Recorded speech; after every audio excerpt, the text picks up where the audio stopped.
अस्सलाम वालेकुम, मैं हूं दिल इम्तियाज़ और आप देख रहे हैं तख्ती ऑनलाइन। आज की इस वीडियो में हम एक रेडार सिस्टम डिज़ाइन करने जा रहे हैं, लेकिन ये रेडार सिस्टम 1915 का है। इसे साउंड मिरर कहा जाता है। लेकिन इसके लिए मैं आपको लेकर जाऊंगा 100 साल पहले 1915 में, जब आप एक डिज़ाइनर हैं, आप एक इंजीनियर हैं और एक दिन आप पिकनिक पर गए तो आपके बॉस ने फ़ौरन आपको बुलाया और उसने कहा कि दुश्मन हम पर हमला करने वाला है, हमें दुश्मन के जहाज़ों को डिटेक्ट करना है, अर्ली डिटेक्शन सिस्टम बनाना है कि अभी वो हमसे बहुत दूर हो तो हमें पता चल जाए कि दुश्मन के जहाज़ आ रहे हैं और वो इस डायरेक्शन से आ रहे हैं, तो फ़ौरन जाओ और काम करना शुरू कर दो। आप सोच में पड़ जाते हैं कि दुश्मन के जहाज़ को कैसे डिटेक्ट किया जा सकता है, क्योंकि ये वो ज़माना है जब इलेक्ट्रोमैग्नेटिक वेव्स के ज़रिए हम जहाज़ों की डिटेक्शन नहीं कर सके थे। अभी उस टेक्नोलॉजी को आने के लिए, जिसे हम रेडार सिस्टम्स कहते हैं, 20 साल और चाहिए। 1935 में रेडार्स आए थे जिसे रॉबर्ट वाटसन वॉट और आर्नल्ड विल्किंस ने डिज़ाइन किया था। तो अभी 20 साल की टेक्नोलॉजी में आपको तरक्की करनी थी रेडार्स तक जाने के लिए। तो फिर आपने क्या करना था? आपने कैसे सोचना था कि मैं जहाज़ को डिटेक्ट कर सकता हूं? हम ये जानते हैं कि जहाज़ को डिटेक्ट करने के लिए हमें शायद साउंड का सहारा लेना पड़ेगा, क्योंकि जहाज़ जब चलता है तो वो साउंड प्रोड्यूस करता है। उस ज़माने के जहाज़ जब चलते थे तो उनके रोटरी इंजन्स आवाज़ पैदा करते थे, नॉइस पैदा करते थे। मैं यहाँ पर उनके रोटरी इंजन्स आपको दिखा रहा हूँ, जिसके आगे फैन लगा होता था और वो घूमते थे। लेकिन आज के जहाज़ में जो टर्बो इंजन्स होते हैं वो भी बहुत ज़्यादा आवाज़ पैदा करते हैं, और उसकी वजह उनके इंजन्स होते हैं जिसके अंदर कंबस्शन हो रही होती है, उसके अंदर कंप्रेसर होते हैं, फ्यूल और एयर को आपस में मिक्स करके जलाया जा रहा होता है, और उसके बाद जो फ्लू गैसेस पैदा होती हैं, जो high pressure high temperature flue gases combustion के बाद पैदा होती है, उसको जब हवा में एग्जॉस्ट किया जाता है तो वहाँ पर भी साउंड प्रोड्यूस होता है। तो दो सोर्सेज आज के ज़माने में होते हैं, एक इंजन से जो कि 1915 में भी मौजूद थी साउंड के सोर्सेज, और दूसरा एग्जॉस्ट। तो अब दोबारा मैं आपको 1915 में लेके चलता हूँ, जहाँ पर आपको इस वक्त तो मैं आपको आज का इंजन दिखा रहा हूँ, लेकिन आपने उसका साउंड डिटेक्ट करना है। और साउंड डिटेक्ट करने के लिए आपको दो चीज़ों के बारे में पता होना चाहिए। ये आपके क्वेश्चन होंगे जो आपके जहन में मीडियम उठेंगे कि साउंड वेव कैसे ट्रेवल करती है और उसे डिटेक्ट कैसे किया जा सकता है। तो वेव किसी भी में डिस्टर्बेंस की वजह से प्रोड्यूस होती है। जो ऑसिलेशंस प्रोड्यूस होती हैं, रिपीटेड ऑसिलेशंस प्रोड्यूस होती हैं, उसको वेव कहा जाता है। मसलन अगर आप पानी में पत्थर फेंकें तो रिपल्स प्रोड्यूस होते हैं, वेव होती है।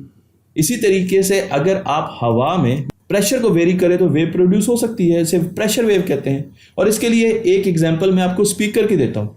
स्पीकर जब वाइब्रेट करता है, उसका जो डायफ्राम है वो जब वाइब्रेट करता है, साउंड प्रोड्यूस करता है, तो उसकी वाइब्रेशन से प्रेशर वेव प्रोड्यूस होती है।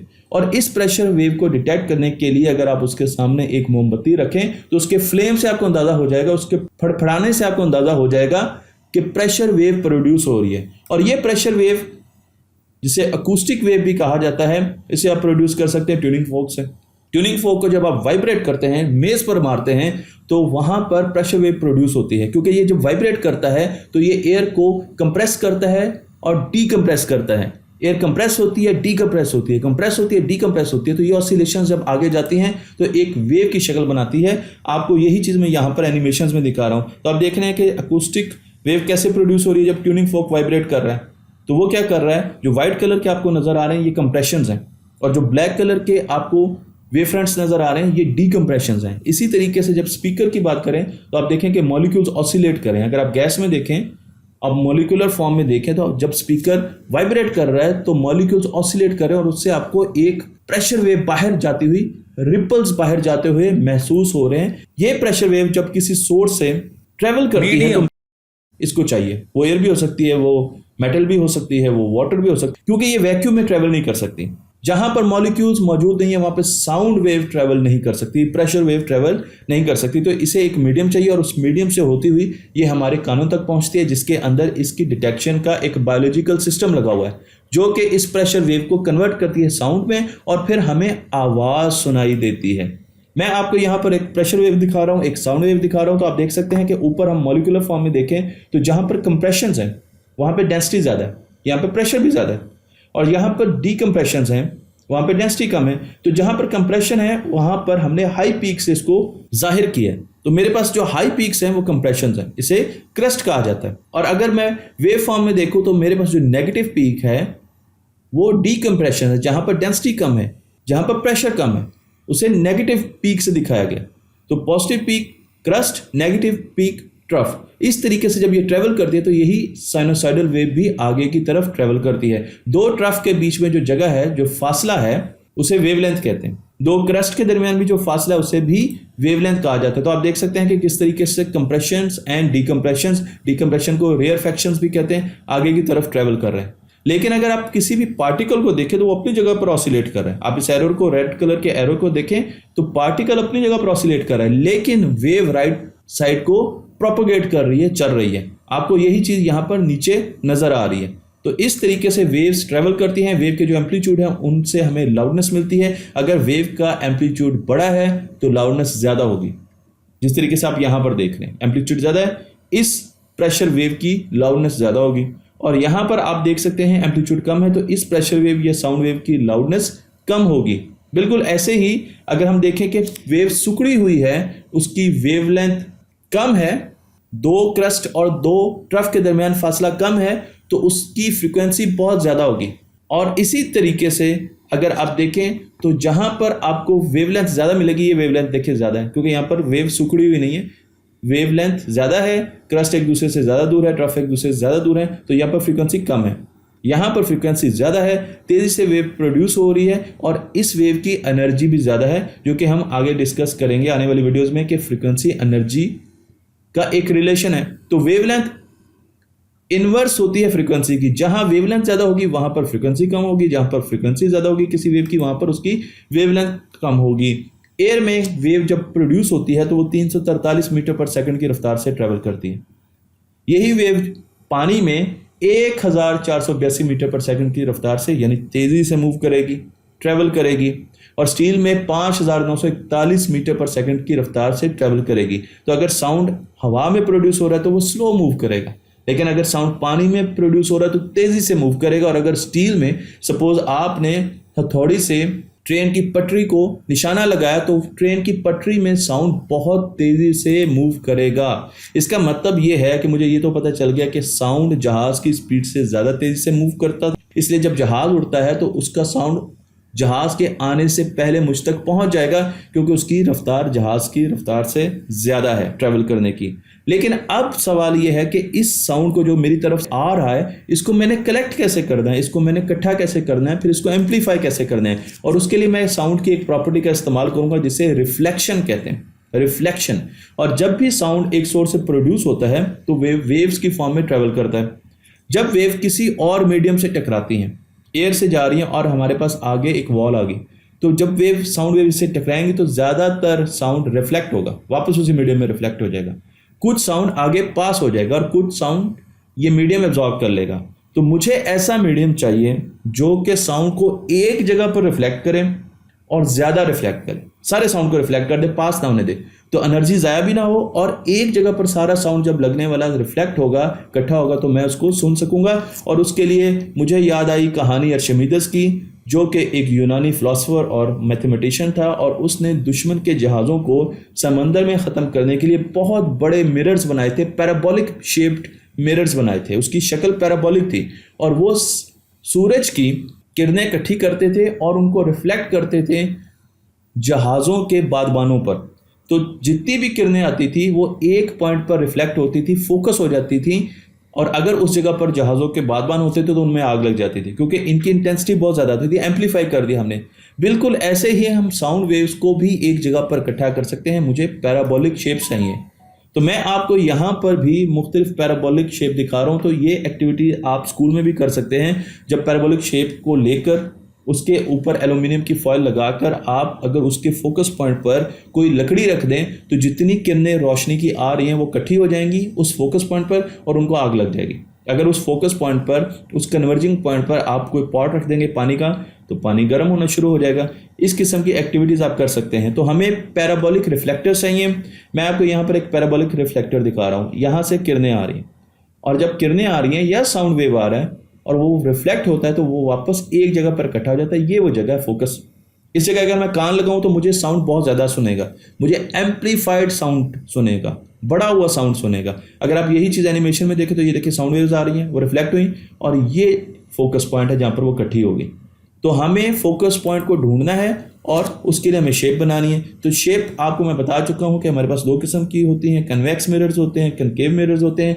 कन्वेक्स मिरर से जब साउंड वेव्स आके लगेंगी तो वो डिस्पर्स हो जाएंगी, डाइवर्ज कर जाएंगी, फैल जाएंगी। लेकिन अगर कनकेव मिरर, जिनके पैराबोलिक मिरर्स भी कहा जाता है, इनमें साउंड वेव्स आके लगेंगी। आप ये देखिए, ये वेव आई आके लगी और इधर रिफ्लेक्ट होगी। लेकिन जो दूसरी वेव आई वो ये आके लगी तो वो भी रिफ्लेक्ट होगी और एक जगह पर इन्होंने एक दूसरे को क्रॉस किया, जिसे फोकस पॉइंट कहते हैं। अगर यहाँ पर मैं अपना कान रख दूंगा तो मुझे ज़्यादा साउंड सुनेगा। इसलिए हमने उस ज़माने में पैराबोलिक स्ट्रक्चर बनाना शुरू कर दिए। तो हमने शक्ल तो डिसाइड कर ली कि पैराबोलिक स्ट्रक्चर होगा और उसकी लोकेशन होगी जहाँ से दुश्मन के जहाज़ हमारे मुल्क में दाखिल होंगे। वो सी शोर भी हो सकती है, वो बाउंड्रीज भी हो सकती है, सरहद भी हो सकती है। तो वहाँ पर हमने बड़े बड़े स्ट्रक्चर्स बना दिए। लेकिन ये स्ट्रक्चर बनेंगे किस चीज़ के? इनका मटेरियल क्या होना चाहिए?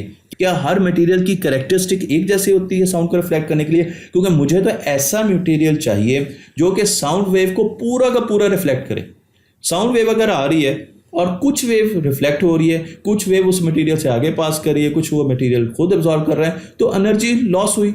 अब मैं जितना भी साउंड को इकट्ठा करूं, लेकिन साउंड तो लूज कर रहा हूं मैं, क्योंकि ऑलरेडी साउंड आगे भी जा रहा है और एब्जॉर्ब भी हो रहा है। तो मुझे ऐसा मटेरियल चाहिए जो कि जिसकी एनर्जी लॉसेस कम हो, वो पूरा का पूरा साउंड रिफ्लेक्ट करे। हो सकता है वो मटेरियल ग्लास हो, वुड हो या कंक्रीट हो। तो सबसे पहले ग्लास की तरफ आते हैं कि ग्लास साउंड को रिफ्लेक्ट करता है। 98 to 95% साउंड फील्ड्स को रिफ्लेक्ट कर देता है, ये बहुत कम एब्जॉर्ब करता है, तो एनर्जी लॉसेस इसके कम है। लेकिन 1915 में बड़े बड़े पैराबोलिक मिरर्स बनाना ग्लास के, वो काफ़ी मुश्किल था।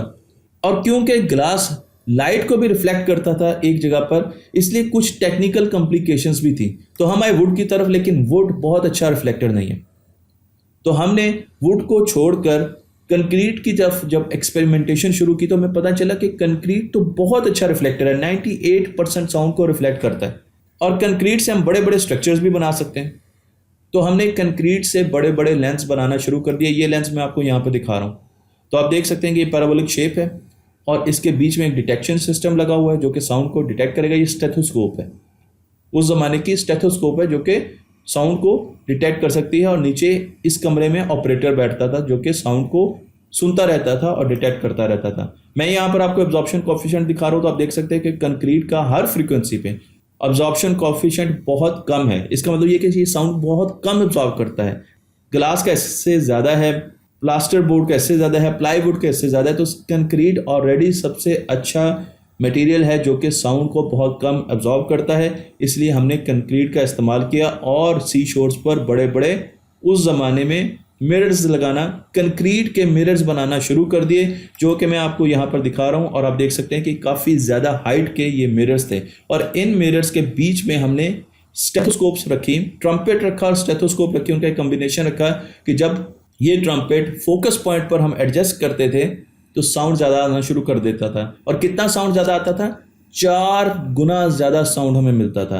75 डेसिबल तक साउंड पहुंच जाता था उसके फोकल पॉइंट पे, जबकि अगर ये मिरर्स ना होते तो 60 डेसिबल का साउंड हमें मिलता। तो 15 डेसिबल का जो इंक्रीमेंट आया है उसका मतलब ये है कि 4 गुना साउंड बढ़ जाता था सिर्फ इस स्ट्रक्चर से। और इसका मतलब ये भी है कि हमें एरोप्लेन की डायरेक्शन भी पता चल जाती थी। क्यों? क्योंकि जब जहाज़ की इंजन से वेव्स आती थी तो वो लगती थी, रिफ्लेक्ट होती थी एक खास एंगल पर, और उससे हमें पता चल जाता था कि फोकस पॉइंट ये है। क्योंकि मैं जब इस स्टेथोस्कोप को पूरा अरेंज करता था, देखता था कहाँ कहाँ मुझे ज़्यादा साउंड मिल रहा है, तो मुझे साउंड यहाँ पर ज़्यादा मिलेगा, तो मुझे इसे ट्यून करना पड़ता था और मैं समझ जाता था। और इस फोकस पॉइंट से मैं रिवर्स इंजीनियरिंग करके अंदाज़ा लगा लेता था कि जहाज़ की डायरेक्शन इतनी है और हाइट इतनी है। लेकिन अगर जहाज़ अपनी डायरेक्शन बदलता था या हाइट बदलता था तो फोकस पॉइंट भी बदल जाता था, क्योंकि अब रेज इस तरफ से आएंगी, उनके एंगल डिफरेंट होंगे और फोकस पॉइंट नीचे की तरफ चला जाएगा। अब मुझे इसको दोबारा ट्यून करना पड़ेगा, स्टेथोस्कोप यहाँ पर लाना पड़ेगा और फिर मुझे यहाँ से रिवर्स इंजीनियरिंग करके, रिवर्स कैलकुलेशंस करके निकालना पड़ेगा कि जहाज़ अब कौन सी डायरेक्शन पर है और कितनी हाइट पर है। तो मैं आपको यहाँ पर ये डैशबोर्ड दिखा रहा हूँ, ये इसकी फेस प्लेट है। आप इसको 1 मिनट के लिए पॉज कीजिएगा और ज़रूर पढ़िएगा पूरे को, ताकि आपको पता चल सके कि साउंड मिरर्स कैसे ये काम करते थे और 1935 और 40 के बीच में रेडार्स ने कैसे काम शुरू किया। तो ये डिटेक्शन जितनी हो रही है ये सारी स्टेथोस्कोप से हो रही है, और फिर बड़े बड़े मिरर्स ही नहीं बनाए गए बल्कि मिरर वॉल्स भी बनाई गई, जिनसे साउंड 20 मील पहले, अभी जहाज को 20 मील चाहिए होते थे इन वॉल्स तक पहुंचने के लिए, साउंड हम तक पहुंच जाता था। और वो जो 20 मील का टाइम होता था उससे पहले ही हम वार्निंग दे चुके होते थे अपनी कमांड को कि जहाज़ दुश्मन के आ रहे हैं और अब हमें उनके खिलाफ एक्शन लेना है। साउंड को डिटेक्ट करने के लिए बहुत से मज़े के एक्सपेरिमेंट हुए जिनको हम आने वाली वीडियोस में डिस्कस करेंगे, लेकिन आज हमने एक ऐसा कंक्रीट का साउंड मिरर बनाया है जो कि शायद दुनिया का पहला रेडार सिस्टम है जो कि साउंड पर काम करता है। तख्ती ऑनलाइन को लाइक कीजिए, शेयर कीजिए और इस इल्म को दूसरों तक पहुंचाइए।